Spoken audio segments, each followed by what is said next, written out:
ও রবুল, জান্ডায় যদি চাইয়ে থাকে এখনই কইয়া ফেল কবুল। টাকা 100 হাতে করে এখনই বেরিয়ে আইরে রবুল।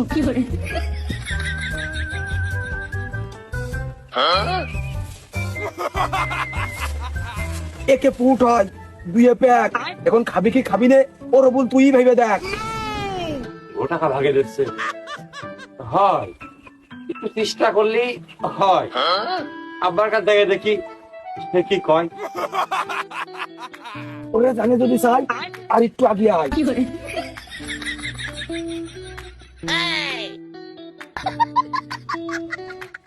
200 টাকা নিতে গেলে আবার ডিলারে নানান কথা কয়। ওই 2 জায়গায় 3 হলি বেশ ভালো হয়। ও রবিউল বিশ্বাস কর, মালালার কাছে 3 ছেদ চাইল বেচেছি, বেশি এই টাকা আমি তোর কাছে নিয়ে আইছি। জানেরও মালাই দিইনি, আর আমার কাছে নেই চাইস নে। তার 50 টাকা লাইন কর না, তুই দে আমি দে, 3 হইতে নিয়ে যাচ্ছে একবার। বিশ্বাস কর, তুই যদি আর 5টা মিনিট আগে গতিস আমি আর 100 চাইল বেশি। এই 50 টাকা লাগবে আমি তো জানিই নে।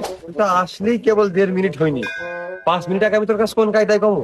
ওই হইলো একই কথা। ওই দেখ বন্ধু বিশ্বাস কর, আমার কাছে যদি থাকতো আমি কিন্তু দিয়েই দিতাম, আর 100 চাইলও বেচতাম।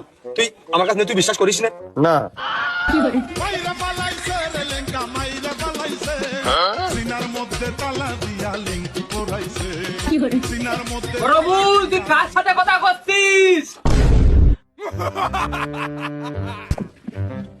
আব্বাই দে।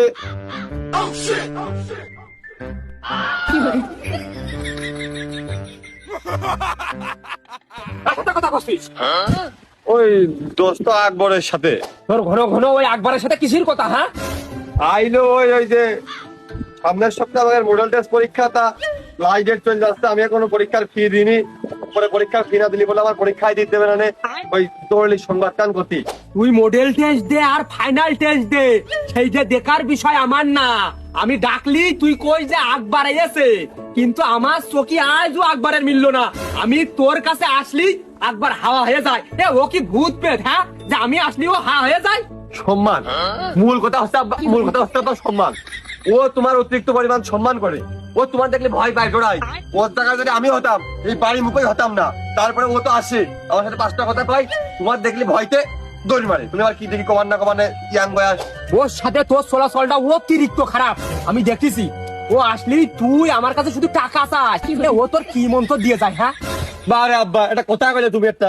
সারাদিন আমাদের কাজ কাম করা বা কলেজে যাই দিবা না। কলেজে বিস্তারিত কি হয় না হয় গুরুত্বপূর্ণ কথা, ও এসে আমার খোঁজ খবর দেবে না। ঠিক আছে তুই যা।